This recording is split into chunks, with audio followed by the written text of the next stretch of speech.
तो चर्चा लगातार जारी है। दिल्ली में अगला सीएम कौन होगा, सीएम फेस कौन होगा, इस बात को लेकर मंथन शुरू हो चुका है और दिल्ली के बीजेपी ऑफिस में बहुत बड़ी बैठक इस वक्त जारी है, जिसमें खुद प्रधानमंत्री मौजूद है, केंद्रीय गृह मंत्री अमित शाह मौजूद है और बीजेपी अध्यक्ष जो है वो भी मौजूद है, जेपी नड्डा वो भी मौजूद है। लेकिन डिबेट पर जाने से पहले सवाल यह था कि एमसीडी वर्सेस दिल्ली सरकार की तस्वीर क्या फिर से खींची जा सकती है।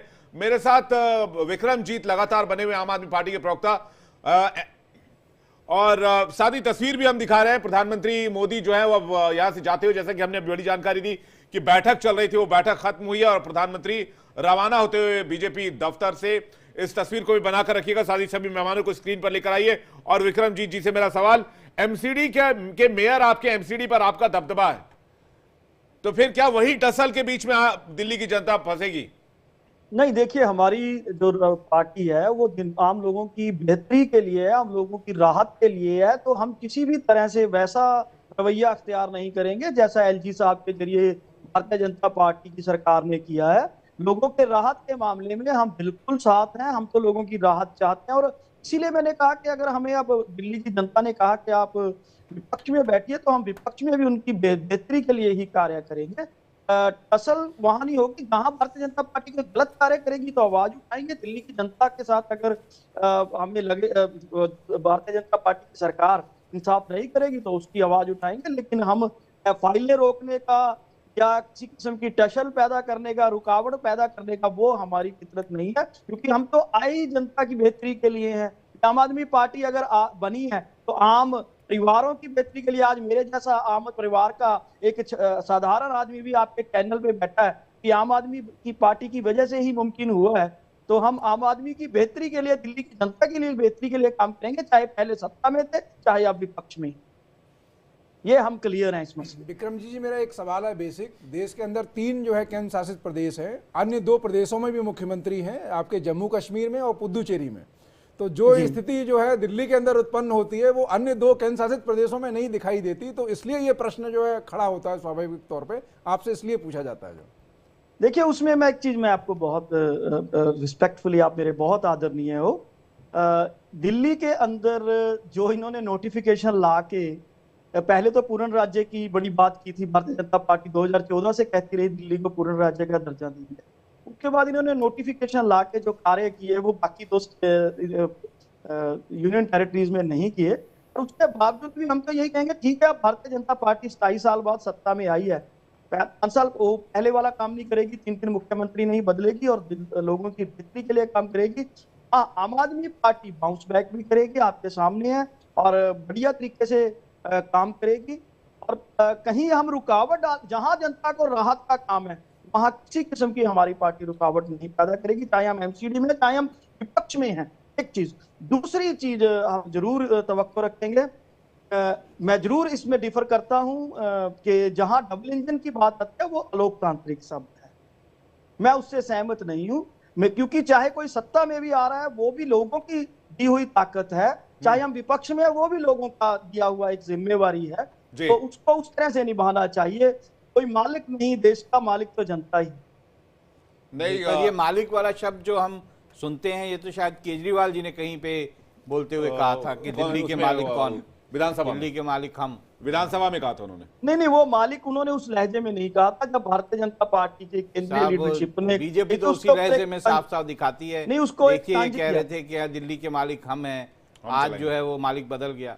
नहीं, वो इस तरह नहीं था। वो बीजेपी ने जो एक कमेंटिंग की थी उसको ऊपर एक तंज किया था केजरीवाल जी ने, उसको जब हम पूरे उसमें संदर्भ में देखते हैं तो उसमें ये था कि ये मालिक वाला शब्द ठीक नहीं है। और दूसरी बात, वो तो एक जैसे कह देते हैं ना, जैसे राहुल जी ने कहा था कि एक तरफ से आलू डालोगे दूसरी तरफ से सोना निकलेगा, उसको भी कहा जाता है। लेकिन वो भी एक तंज था जो उनकी भारतीय जनता पार्टी की सोच के ऊपर था। तो डबल इंजन भी तो एक प्रतीकात्मक तौर पे उसी दिशा में एक वो शब्द है ना कि बेहतर समन्वय की तरफ जो जाता है वो। देखिए, उसमें पता है उसमें क्या है, जब हम कहते हैं ना जी कि जब एक ही सरकार होगी स्टेट में और केंद्र में, समन्वय बेहतर होगा या लोगों के काम किए जाएंगे, उसमें कहीं ना कहीं अलोकतांत्रिक बात की समझ आती है मुझे तो। क्योंकि लोकतंत्र के अंदर ना, ठीक है, आज कोई जीत के कोई कहे कि मैं किस पोजीशन में आ गया, लेकिन एक्चुअल तो पावर जनता की है ना। जब तक हम जनता को पावरफुल मानते हैं तो कई प्रॉब्लम्स अपने आप सॉल्व हो जाती हैं।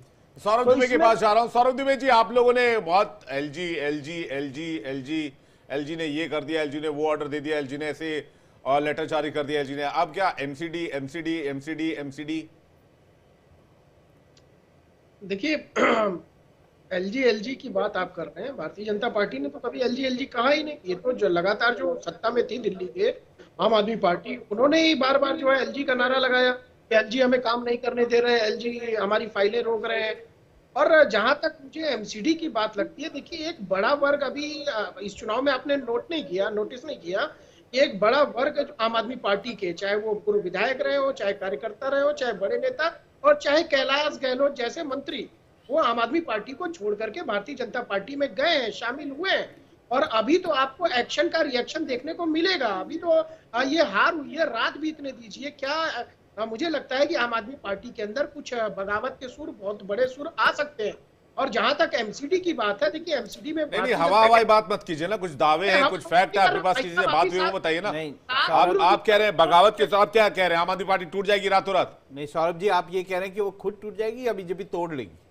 नहीं, मैं ये कह रहा हूं कि जिस प्रकार से एमसीडी की बात कर रहे हैं आप, कहीं ना कहीं मुझे लगता है कि आम आदमी पार्टी के अंदर एक बड़ा ऐसा वर्ग है जो अरविंद केजरीवाल जी से नाराज दिख रहा था, और कहीं ना कहीं ये चुनाव हारने के बाद उसकी प्रतिक्रिया सामने आ सकती है, ऐसा मेरा व्यक्तिगत अनुमान है। लेकिन मुझे लग रहा है कि कुल मिलाकर के जिस प्रकार से एमसीडी की समस्या है, प्रधानमंत्री जो नरेंद्र मोदी जी हैं, वो हमेशा से एक बात को कहते हैं कि समन्वय बैठाना पड़ेगा, चाहे केंद्र की सरकार हो, चाहे राज्य की सरकार हो, चाहे गवर्नर साहब एलजी लेफ्टिनेंट गवर्नर साहब हो, और चाहे वो वहां की लोकल इकाई हो। समन्वय बैठा करके ही ये सारे काम हो पाएंगे। और मुझे लगता है अरविंद केजरीवाल जी को भी कोई समस्या नहीं होगी अगर उन्होंने, आज देखिए कोई उनकी तरफ से कोई नकारात्मक बयान नहीं आया, उन्होंने सहर्ष स्वीकार किया विनम्रता से कि उनकी हार हुई है और भारतीय जनता पार्टी को बधाई दी, नहीं तो उन्होंने कोई आरोप प्रत्यारोप। भाई साहब, इससे पहले जो है वो एमसीडी जो है वो बीजेपी के पास थी, तो दिल्ली की सरकार ये कहती थी भाई एमसीडी कोऑपरेट नहीं करता है, एमसीडी हेल्प नहीं करता है, एमसीडी जो है वो दिल्ली सरकार के अनुरूप नहीं काम करता है। विवेक जी, मैं तो दिल्ली में रहता हूं, मयूर विहार में रहता हूं, और मैं जेन्युइन समस्या बता रहा हूं, जो यहाँ के लोगों की जेन्युइन समस्या थी। मैं ये नहीं कह रहा हूं कि उसमें आम आदमी पार्टी के ऊपर आरोप लगा रहा हूं। जो यहाँ पे सीवर की जो यहाँ पर एक साफ करने की व्यवस्था थी, वो पिछले 1.5-2 सालों में बहुत ही बदतर हो चुकी थी। जल बोर्ड की व्यवस्था वो बदतर हो चुकी थी, जनता इससे कहीं ना कहीं परेशान थी। ये जेन्युइन समस्या, इसको स्वीकार करना पड़ेगा। ऐसा नहीं कि भारतीय जनता पार्टी नहीं आएगी तो हम लोग कहेंगे नहीं साफ हो रहा है, सफाई हो रही है, ऐसा नहीं है। ये जेन्युइन समस्या पर कहीं ना कहीं आम आदमी पार्टी नाकाम रही है, जो लोगों के काम नहीं कर पाई है। इसी वजह से नाराजगी देख रही है, हमें स्पष्ट रूप से दिखाई दे रहा है ये नाराजगी है। जो आम कांग्रेस पार्टी के प्रवक्ता यहाँ बैठे हैं और बड़े दावे कर रहे हैं कि हमने इतनी सीटों पे इनको हरा दिया, इतने को हरा दिया। अरे इतना ही दम था आपके अंदर तो एक सीट आप जीत लेते ना भाई साहब। आप जीतने के लिए आए थे यहाँ पर दिल्ली के अंदर, या आम आदमी पार्टी को हराने के लिए आए थे? एक सीट भी अपना खाता तो आप खोल नहीं पाए। उतना अहंकार दिखा रहे हैं कि हमने कांग्रेस आम आदमी पार्टी को इन सीटों पर हरा दिया। ठीक है, आप जी प्रशांत जी का रिएक्शन चाहेंगे सर। प्रशांत जी। विवेक भाई, दुबे जी राजनीतिक एनालिस्ट कम और प्रवक्ता ज्यादा लग रहे हैं। Any which ways, Dubey ji, आपदा तो दिल्ली वासियों ने हटाया, इसका ये मतलब नहीं कि विपदा नहीं आई है दिल्ली में।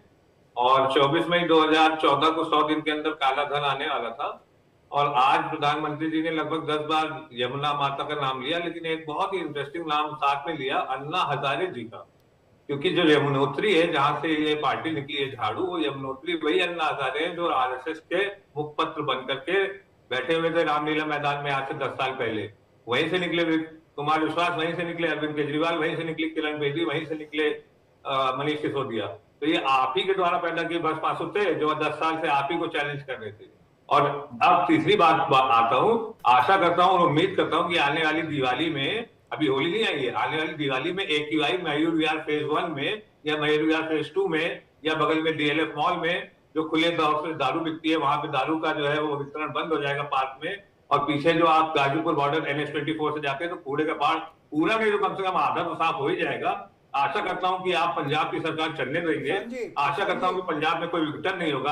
आशा करता हूं कि एंटी करप्शन ब्यूरो पंजाब की सरकार को उठा नहीं ले जाएगी। मेरा एक सवाल है, प्रशांत जी मेरा एक सवाल है, एक सवाल धन्यवाद। सुनिए। ऐसा लगता है कंटिन्यू करें, एक सवाल सुन सौरभ लीजिए। जी, ऐसा लगता है प्रशांत जी आपके एरिया से काफी वाकिफ हैं।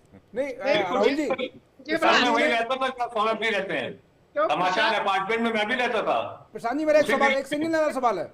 आपने ये आरोप लगाया आम आदमी पार्टी जो है आरएसएस के मुखपत्र से पैदा हुई है, वैचारिक तौर पे आरएसएस से आपका जो बड़ा विरोध है, तो 6 महीने पहले आप साथ क्यों थे? ये बताइए आप, जो चूंकि आपने आरएसएस का नाम लिया, हाँ हाँ बिल्कुल, तो आप तो 6 महीने पहले साथ क्यों थे भाई? नहीं, आपको इसमें कोई आपत्ति है? अरे तो इसका मतलब एक तरफ आप आरएसएस के साथ होते हैं, 6 महीने के बाद मतलब फिर जो विरोध करते हैं, ये कौन सा जो है वैचारिक? आरएसएस अच्छा सुनिए, आपने क्योंकि आपत्ति कह रही थी तो फिर आपको थोड़ा सा फिर और पीछे ले जाता हूँ। तिलक राजू और तलवार इनको मारो जूते चार, उनके साथ गठबंधन क्यों किया? मायावती को 4 बार बीजेपी से आप पूछिए, मैं तो जो आप कह रहे हैं उस पर सवाल खड़ा कर रहा हूं। ये रियल पॉलिटिक्स की ना बात नेशनल मीडिया पे बड़ी अच्छी नहीं लगती। बहुत सारी चीजें होती है जो पर्दे के पीछे होती हैं। वो सीएम से निकली है या नहीं निकली, बात तो ये है, जवाब तो दे। नहीं प्रशांत जी, ये सवाल तो बनता है ना कि 6 महीने पहले जिस मंच पे खड़े होके आप जो है अरविंद केजरीवाल की पत्नी के साथ जो आप बातें कर रहे थे, अरविंद केजरीवाल को जेल में गलत आपने ये आरोप लगा रहे थे कि बीजेपी ने गलत डाल दिया, आज अचानक आप ये कहने लग गए कि हम ही ने तो करवाया ये सब कुछ। Let me answer this Rahul sir. 2024 में लोकसभा चुनाव हो रहा था, कोई एमसीडी का चुनाव तो था नहीं। 543 लोकसभा क्षेत्रों में चुनाव था और 400 पार का नारा अरविंद हेगड़े ने लगाया था, लल्लू सिंह ने लगाया था, मैंने तो नहीं लगाया था। तो उस नारे के सामने एक गठबंधन बना जिसको ये कायदे से प्रोनाउंस भी नहीं कर पाते, बाय द वे हिंदी बोलते हैं। तो प्रशांत जी ये बात तो सही नहीं है, या तो आप कभी कहते हैं कि नहीं हमारी विचारधारा बिल्कुल नहीं है, अब आप कहते हैं साथ भी आ जाएं फिर अलग भी हो जाएं फिर आपको उसने भी लग जाएं। तो ये तो पॉलिटिक्स है ना राहुल सर। और दूसरी बात, उस गठबंधन से स्वयं विक्रम भाई बैठे हुए, इनसे पूछ लीजिए, हरियाणा में इन्होंने स्वयं अपनी लिस्ट घोषित की। हम तो इनको एकोमोडेट करने के लिए 5 सीट की व्यवस्था कर रहे हैं, सुविधा के अनुसार जो है मतलब सुविधा की राजनीति है, जो उसके साथ सुविधा हो उसके साथ चले जाएं। Obviously politics is all about sir, obviously. अभी तो ऑन एयर स्वीकार किया। चलिए अच्छी बात है। विक्रम जी कुछ कहना चाह रहे हैं? विक्रम जी उसके बाद यश आपके पास आ रहे हैं, यश अवस्थी आपके पास आ रहे हैं। बिल्कुल, मैं पहले तो सौरभ भाई की बात का जवाब दे दूं। ना ही हमारी पार्टी में कोई बगावत है, ना ही कोई फूट है, ना ही कोई नाराजगी है। आपने दिल्ली में भी देखा कि बड़ी ईमानदारी से सारी पार्टी ने इकट्ठे होकर इलेक्शन लड़ा है। आपका और हमारा मैच 2.16% का फर्क है, कोई इतना बड़ा फर्क नहीं है। आम आदमी पार्टी आपने समाजवादी पार्टी को बुलाया था, लगता है वो भी थोड़ा बहुत डुबा गए हैं कहीं ना कहीं।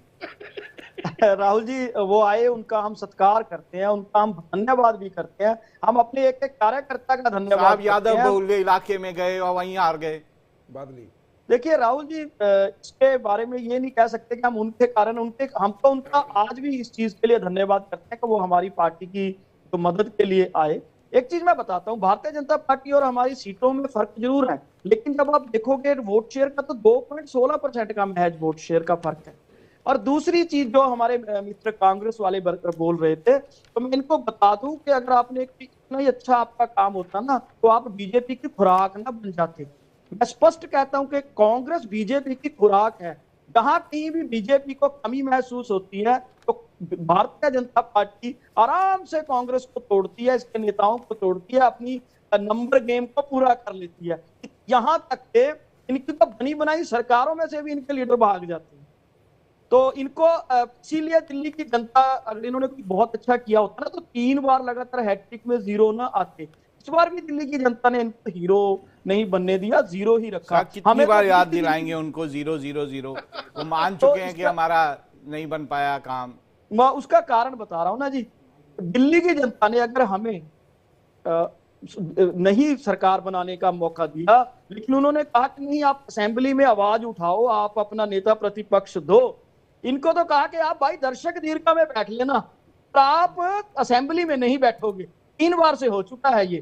तो कांग्रेस को इतना ज्यादा खुश होने की जरूरत नहीं है, क्योंकि कांग्रेस शून्य पर ही लटकी हुई है दिल्ली। प्रशांत जी आपको रिएक्शन देना चाह रहे हैं, उसके बाद यश आपके पास आते हैं। प्रशांत जी भाई, गुजरात में किसके साथ थे? बस इतना बता दीजिए, जवाब बस सिर्फ इतना भी भाई, बस that's it, nothing else. I don't want to say anything else. आप गुजरात में किसके साथ थे? आप क्या एजेंडा था गुजरात में? मैं बताता हूं, जवाब देता हूं। साझी जवाब देखिए, आप दिल्ली में लड़े, आपका अधिकार था। गुजरात में आप लगातार 28 सालों से हारते आ रहे थे। गुजरात में आप कहीं भी मुकाबले में नहीं थे। हम तो फिर भी पहली बार जाके वहां पे 14% वोट शेयर लेके आए, 5 हमारे एमएलए जीते। आप एक चीज नोट कीजिए, आप अगर हरियाणा की आप कह देते हो कि आम आदमी पार्टी का, आप याद कीजिए हुड्डा का बयान, याद कीजिए कि उसने क्या कहा था। हुड्डा को अहंकार था, आपकी हरियाणा की लीडरशिप को अहंकार था, जिसके कारण वहां पे अलग अलग लड़े थे, और दिल्ली के अंदर कोई चांस ही नहीं था, क्योंकि आपकी लोकल लीडरशिप की बयानात देख लीजिए, पहली चीज। दूसरी चीज, हमने तो पूरी तरह कंटेस्ट किया, नेक टू नेक कंटेस्ट किया। आप मुझे एक चीज बताइए, 2015 में आपके 60 से ज्यादा लोगों की जमानतें जब्त हुई, 2020 में आपके 60 से ज्यादा लोगों की जमानतें जब्त हुई, और यही कुछ सीन इस बार भी बना हुआ है। तो आप किस तरह से कह सकते हो कि आप आम आदमी पार्टी को हराने में कामयाब हो गए, या आप अपने, मतलब क्या है कि आपने जहां पूरे देश में आप भारतीय जनता पार्टी से प्रशांत जी से जवाब ले लेते हैं इसका जो आपने कहा। प्रशांत जी, एक बात तो हरियाणा के बारे में जब आप बात करते हैं तो एक बात तो बिल्कुल साफ है कि शैलजा, हुड्डा, सुरजेवाला किसी से नहीं बन रही थी, कारण आपकी हार का वो था। That is very convenient, Rahul sir, but 0.6% का डिफरेंस था between BJP and Congress Haryana में। Point number 1। पॉइंट नंबर 2, कल तक अरविंद केजरीवाल, परसों मैं देख रहा था तो बोल रहे थे कि कुछ सेलेक्ट पत्रकार कांग्रेस को बहुत पॉजिटिवली क्यों लेते हैं, वो इतनी सीरियसली क्यों लेते हैं। अब आज उसका जवाब मेरे ख्याल से उनको मिल गया होगा, मंथन कर रहे होंगे तो। पॉइंट नंबर 3, मैं फिर से अपनी बात पे पुनः कांग्रेस को सीरियसली पत्रकार इसलिए लेते हैं, राष्ट्रीय पार्टी है, पुरानी पार्टी है, इसलिए लेते हैं। उससे अभी कुछ उम्मीद बाकी है इसलिए लेते हैं, वो उम्मीद पे खरा नहीं उतर रही है, उसकी प्रॉब्लम है। हाँ राहुल सर, तो मैं वही तो कह रहा हूँ, वो जिन सम्मानित पत्रकार से पॉडकास्ट में बोल रहे थे, उन्होंने इस प्रखरता से ये बात नहीं बोली थी जिस प्रखरता से आप ही बोल रहे हैं। दूसरी बात, 2017 में हमने मोदी जी को पानी पिला दिया था गुजरात में, विक्रम जी को बता दीजिएगा, इनकी मेमोरी मुझे थोड़ी ठीक नहीं लग रही। 79 और 98 था 2017 में, और अभी आपने 2015 की बात की, बड़ा अच्छा लगा, दिल को अत्यंत सुकून पहुंचा, क्योंकि किरण बेदी आप ही के नाले से निकली हुई, आप ही के सामने मुख्यमंत्री पद का चेहरा बन के लड़ लेंगे उसी रामलीला मैदान से। धन्यवाद। ठीक है, मैं यश के पास आ रहा हूं, काफी देर से इंतजार कर रहे हैं। मैं आ रहा हूं सौरभ दुबे, एक सेकंड। यश कह रहे हैं कि कौन किसको खुराक बना रहा है, ये जनता जान रही है, तो कौन किसको खुराक बना रहा है, आपका आकलन क्या कहता है? जी, तो यहाँ पर खुराक जो है वो एक तरीके से कांग्रेस एक बहुत मेजर फैक्टर कार्य कर रहा है इस इलेक्शंस में। दूसरा, अगर हम एक फैक्टर लेते हैं जो संघ का फैक्टर रहता है, अभी जब विज्ञापन था तो हम लोग पैनल में डिस्कस भी कर रहे थे सर के साथ कि आरएसएस या संघ, जो भी आप नाम लें, जब हम लोग इस वेरिएबल को भी रखते हैं इक्वेशंस में, तो ये सबसे ज्यादा एक्टिव जब होता है, जो दिखता है मैथमेटिकल इक्वेशंस के माध्यम से, कि ये इलेक्शन वाले दिन और उससे एक दिन पूर्व सबसे ज्यादा एक्टिव दिखता है, और वहां पर जब मार्जिन क्लोज होता है तब बहुत प्रभावित करती है ये बिल्कुल सही बात यश कह रहे हैं, क्योंकि लोकसभा चुनावों में जो रिजल्ट आए थे उसके बाद जो एनालिसिस हुआ था उसमें ये बात साफ आई थी कि आरएसएस के कारण जो है बहुत सारी सीटें, क्योंकि आरएसएस थोड़ा उन्होंने काम शायद उस तरह से नहीं किया, शायद उस कारण से बीजेपी जो है लोकसभा में काफ़ी सारी सीटें जो हैं उन्होंने हारी थी। लेकिन उसके बाद बीजेपी और आरएसएस के बीच में काफ़ी मंथन हुए, जिसके बाद हरियाणा में जो आरएसएस है उसने बहुत ज़्यादा काम किया, महाराष्ट्र में बहुत काम किया, उसके नतीजे भी आपको सामने आए। और दिल्ली में शुरुआत से ही आरएसएस के जो कार्यकर्ता थे, जो आरएसएस के वर्कर्स हैं, उन्होंने ग्राउंड लेवल पे काम किया, जिसका रिजल्ट आपको बीजेपी में। सौरभ दुबे से एक रिएक्शन लेते हैं, उसके बाद फिर ब्रेक की ओर बढ़ेंगे। सौरभ दुबे जी। देखिए, मुझे तो अब बड़ा प्रश्न चिन्ह खड़ा हो रहा है इंडिया अलायंस के ऊपर क्योंकि जिस प्रकार से इंडिया अलायंस की दो बड़ी पार्टियां आपस में वोट कटुआ पार्टी बन रही है। पुरानी खबर है सर, इंडिया अलायंस कई पार्टियां कह चुकी है कि वो 2024 इलेक्शन ही तक था, लेकिन वोट काटने की प्रतिस्पर्धा चल रही है। अभी आप देखिए, पैनल में दो लोग बता रहे हैं कि हमने तुमको इतनी सीट से यहाँ पर लड़के हरा दिया, वो कह रहे हैं हमने तुमको यहाँ पे। आप जिस पर सवाल उठा रहे हैं वो बात वही खत्म हो जाती है जब अखिलेश यादव प्रचार करने के लिए आए आम आदमी पार्टी की तरफ से, कांग्रेस के अगेंस्ट प्रचार कर रहे थे, और कांग्रेस और समाजवादी पार्टी का अलायंस है उत्तर प्रदेश में। चंडीगढ़ के मेयर के चुनाव में कांग्रेस पार्टी और आम आदमी पार्टी पीछे से गठबंधन करके चुनाव लड़ी थी, इस बात को स्वीकार करना पड़ेगा।